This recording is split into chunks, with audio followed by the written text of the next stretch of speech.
అందరికీ నమస్కారం.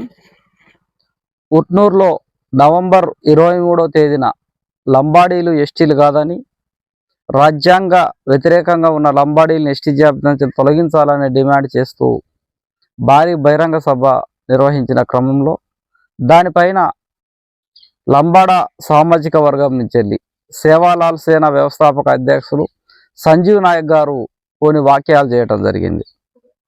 సంజీవ్ నాయక్ మాటలు ఎట్లున్నాయంటే, అబద్ధానికి స్నానం పోసి బట్టలేసి బొట్టు పెట్టి అద్దంలో మొత్తం చూసుకున్న తర్వాత దాన్ని నిజంగా నమ్మించినట్టున్నది. అంటే అబద్ధానికి బొట్టు పెట్టినంత మాత్రాన నిజం కాదు కదా. ఆ రకంగా తాను తెలంగాణ సమాజాన్ని పక్కదోవ పట్టించే విధంగా మాట్లాడిన మాటల్ని మనం చూడవచ్చు. అసలు ఇవాళ ఆయన మాట్లాడిన మాటలు ఎట్లున్నాయంటే, లంబాడీలు వలసవాదులే కాదు, కేవలం మైప తరుణ్ కుమార్ కానీ ఇంకా మిగతా సంఘాల నాయకులు కానీ వాళ్ళ ప్రయోజనాల కోసమే డిమాండ్ను తెరపైకి తీసుకొని వస్తారు. వాస్తవం కూడా ఆదివాసీల్లో ఆ డిమాండ్ లేదు, అమాయకులను రెచ్చగొడతారనే వాక్యాలని చేయటం జరుగుతుంది. అంటే ఇవాళ కొన్ని లక్షల మంది సమాజం 30 సంవత్సరాల ఉద్యమంలో లంబాడీలకి వ్యతిరేకంగా జరిగే పోరాటాన్ని ఇవాళ ఆయన కించపరిచిన సందర్భంగా కూడా మనం చూడవచ్చు. ఇవాళ రిజర్వేషన్లలో ఎంత దోపిడీ చేయాలో అంత దోపిడీ చేసి ఇవాళ మొత్తంగా కూడా రిజర్వేషన్ల లంబాడీలు దోపిడీనే కాదు అనే పద్ధతిలో ఇవాళ ఆయన వాక్యాలు మనకు కనపడతాయి. దాంట్లో ప్రధానంగా మొన్నటి దాకానేమో ఆత్మగౌరవ సభలు పెట్టిన వీళ్ళు ఇప్పుడు కొత్త నాటకానికి మళ్ళా తెరలేపినరు. కొత్త నాటకం ఏంటంటే, మీరు కాదు మేము కూడా ఆదివాసులమే, మీరే కాదు ఆదివాసులు మేము కూడా ఆదివాసులమే. మొన్నటి దాకానో మేము మైదాన ప్రాంత గిరిజనులం డిఎన్టీలం అని మాట్లాడిన వీరు ఇవాళ మేము కూడా ఆదివాసులం అనేది సమాజాన్ని నమ్మించే ప్రయత్నాలు చేస్తారు.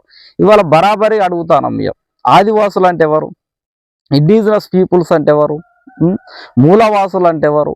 పూర్తిగా కూడా వాళ్ళు దట్టమైన అడవులతో కొండలతో ఆ ప్రకృతి సహజీవనంతో ఇవాళ జీవనం సాగించేవారు ఆదివాసులు అవుతారు.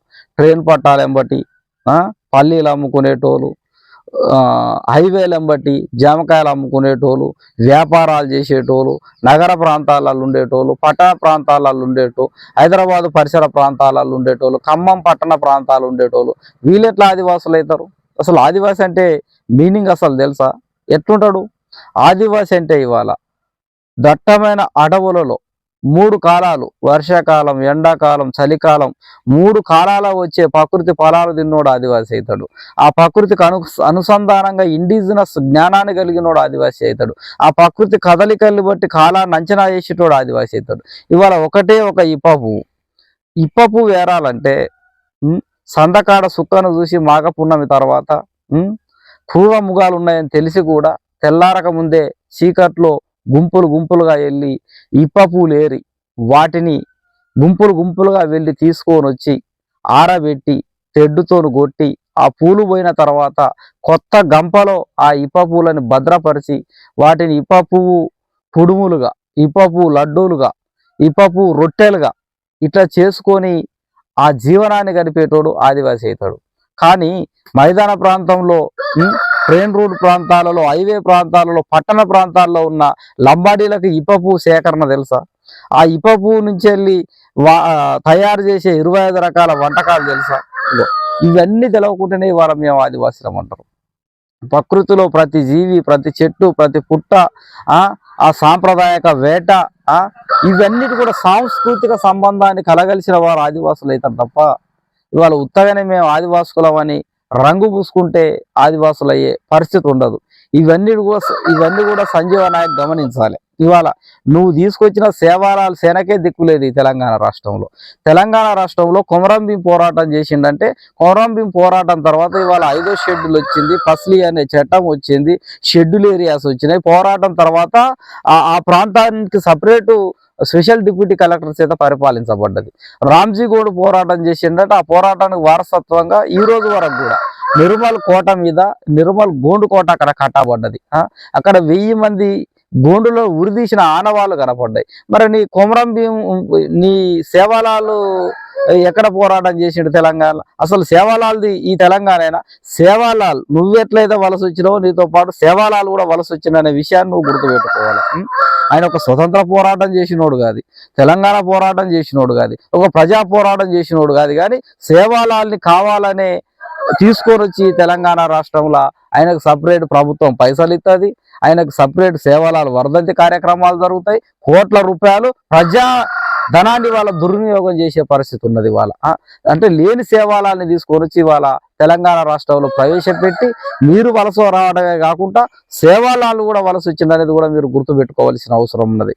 ఇగో ఈ రకంగా లేని చరిత్రల్ని క్రియేట్ చేసుకుంటా ఇవాళ సమాజాన్ని పక్కదో పట్టించే పరిస్థితుల్లో ఇవాళ సేవలాలు సేనా వ్యవస్థాపక అధ్యక్షుడు సంజీవ్ నాయక్ చేయడం జరుగుతుంది. అదేవిధంగా ఆదిలాబాదులో అడవిలాట లంబాడీలు ఉన్నారట, గోండులాట పట్టణ ప్రాంతాలలో ఉన్నారట. ఎంత మూర్ఖపు చర్య! ఈ రోజు వరకు కూడా దట్టమైన అటవీ ప్రాంతాలల్లో వాంకిడి, నార్నూరు లాంటి కొండ ప్రాంతాలలో రోడ్లు లేక కరెంటు లేక కూడా ఇవాళ మా గోండు గూడాలు ఉన్నాయి. నువ్వు వలస వచ్చినావు కిన్వీడ్ తాలూకా నుంచి వెళ్ళి, మహారాష్ట్ర కిన్వీడ్ తాలూకా నుంచి వెళ్ళి నువ్వు వలస వచ్చి వాళ్ళ ఆదిలాబాద్ మొత్తాన్ని గమ్మినావు. నేను చెప్పలేదు, ఐమాండ్ ఆర్పే స్వయంగా చెప్పిండు. తెల్ల తోలు కలిగిన లంబాడ ఆర్జిన్ అనేది వాళ్ళ తెలంగాణ రాష్ట్రంలో వలస వస్తుంది. ఆ వలస ఇవాళ రానున్న కాలంలో గోండు గూడాలను ఖాళీ చేసే పరిస్థితి వస్తానన్నాడు. అన్నట్టే ఇవాళ ఆ వలస వచ్చింది. ఇవాళ మొత్తంగా కూడా ఆదిలాబాద్ మొత్తాన్ని గమ్మి ఆగం చేసే పరిస్థితులు ఇవాళ మనం తెలంగాణ రాష్ట్రంలో చూడవచ్చు. ఇదంతా తెలియకుండా ఇవాళ ఏదో రెచ్చగొడుతున్నాం, మొత్తంగా కూడా లంబాడీల పైన దుష్ప్రచారం చేస్తున్నాం, తప్పుడు సంకేతాలు ఇవాళ పంపే కార్యక్రమం చేస్తాం. ఇవాళ తెలంగాణలో ఎక్కడ కూడా దోపిడీ జరగలేదు.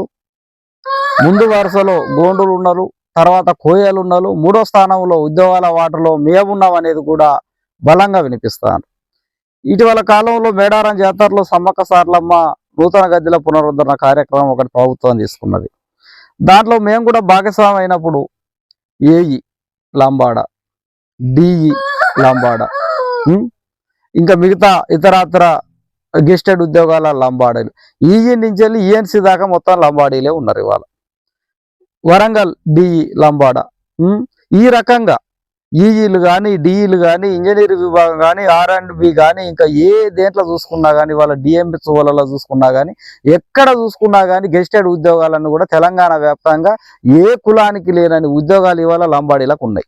మీరు మీ జిల్లా పరిధికి సంబంధించి అడ్మినిస్ట్రేషన్ ఆఫీసర్ల జాబితా తీసుకునేది ఉంటే ఇది మైదాన ప్రాంత సమాజానికి కూడా అర్థమవుతుంది. ఈ లంబాడీలు, నాయకులు, రాతోళ్ళు వీళ్ళందరూ ఎంతమంది ఉన్నత స్థాయి ఉద్యోగాలలో ఉన్నారనేది అక్కడనే మనకు స్పష్టం అయిపోతుంది. ఇవాళ యూనివర్సిటీలలో కూడా ఇవాళ తెలంగాణలో ఉన్న ఒక 10-15 యూనివర్సిటీలలో మొత్తంగా కూడా ప్రొఫెసర్లుగా లంబాడీలు అధికంగా కనపడతాయి. ఎక్కడన్నా ఆదివాసులు కనపడతారా? ఏళ్ల మీద లెక్క పెట్టే పరిస్థితులు ఉంటాయి. అంటే ఈ రకంగా కూడా ఉద్యోగ దోపిడీ చేసుకుంటా మసిపూసి మారేడుకాయ చేసే విధంగా ఇవాళ సంజీవ్ నాయక్ గారు చాలా సున్నితంగా ఈ సమాజాన్ని పక్కదోవ పట్టించే విధంగా మాట్లాడే సందర్భాన్ని మనం ఇక్కడ చూడొచ్చు. షెడ్యూల్ ప్రాంతంలో ఉద్యోగాలట పూర్తిగా గోండులు తీసుకున్నారట. మీరు కాదా అక్రమంగా ఏజెన్సీ సర్టిఫికెట్ తీసుకొని ఆర్టికల్ 342 యొక్క నిబంధనలు పాటించకుండా మీ షెడ్యూల్ గ్రామాల జాబితాలో మీ తండాలు లేకుండా కానీ తండాలు ఉన్నట్టు సృష్టించి గూడెం పంగబెట్టి తండా పెట్టి ఆమ్లెట్ ఆఫ్ విలేజ్ కింద తండాలు క్రియేట్ చేసి ఎంఆర్ఓలకు పైసలు ఇచ్చి మీ మంత్రులతో రాజకీయ బలం చూపెట్టుకొని వాళ్ళ మొత్తం గోదావరి పర్యాక ప్రాంతంలో ఉద్యోగాలు దొబ్బింది మీరు కాదా? ప్రత్యక్షంగా లెక్కలు తీద్దామా?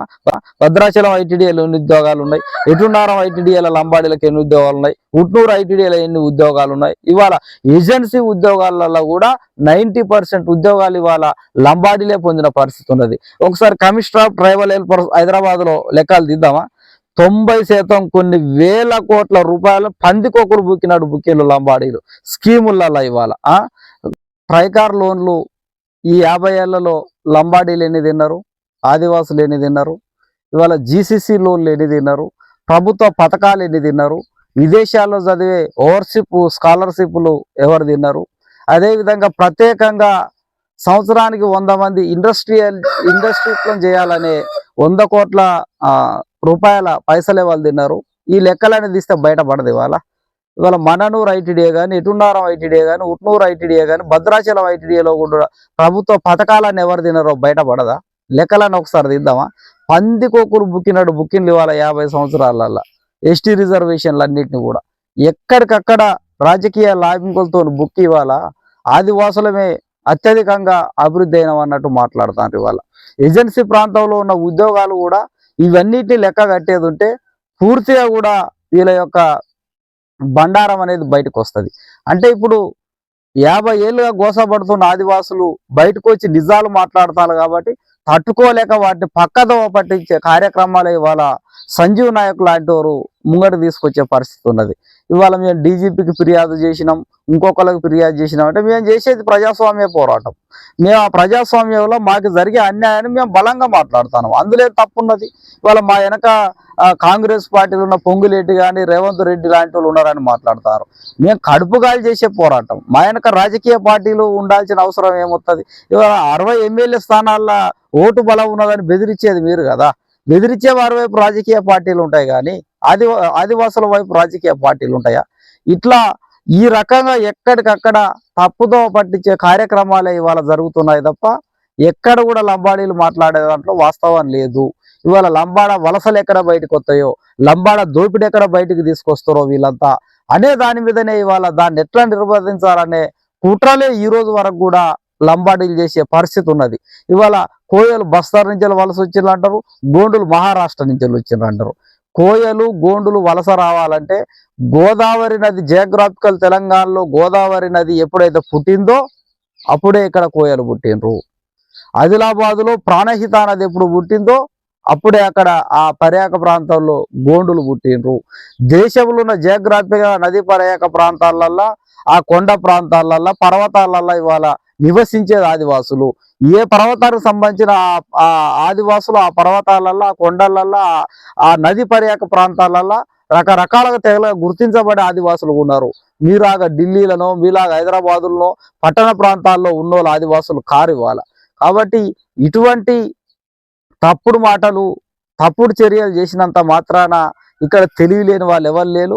బరాబరిగా లంబాడీలు వలస వచ్చిన వాళ్ళే, బరాబరిగా లంబాడీల యొక్క కుట్రలు మేము ఛేదిస్తాం. 50 ఏళ్ళుగా గోసపడుతున్న ఆదివాసీ జాతిని విముక్తి చేయటమే మా లక్ష్యం. భారతదేశ స్వతంత్ర పోరాటానికి 200 సంవత్సరాలు పట్టింది. అయినా కానీ అంతిమంగా స్వతంత్రం వచ్చి తీరింది. ఇవాళ తెలంగాణ రాష్ట్ర ఉద్యమానికి కూడా 60 ఏళ్ళు పట్టింది. అయినా కానీ తెలంగాణ ఉద్యమం వచ్చి తీరింది. ఇవాళ లంబాడీల తొలగింపు అనేది కూడా అనివార్యంగా జరిగేదే. మీరు ఎంత బలవంతులైనా, ఎన్ని రాజకీయ కుట్రలు చేసినా, ఎన్ని చేసినా కానీ ఖచ్చితంగా కూడా తొలగింపు అనేది అనివార్యం. బరాబరిగా అశాస్త్రీయమైన డిమాండ్ అంటారు కదా, ఇది శాస్త్రీయమైన డిమాండ్ అనేది నిరూపిస్తాం. మా ప్రాంతం నుంచి తరిమి కొట్టేదాకా మేము మాత్రం వదిలిపెట్టేది లేదు.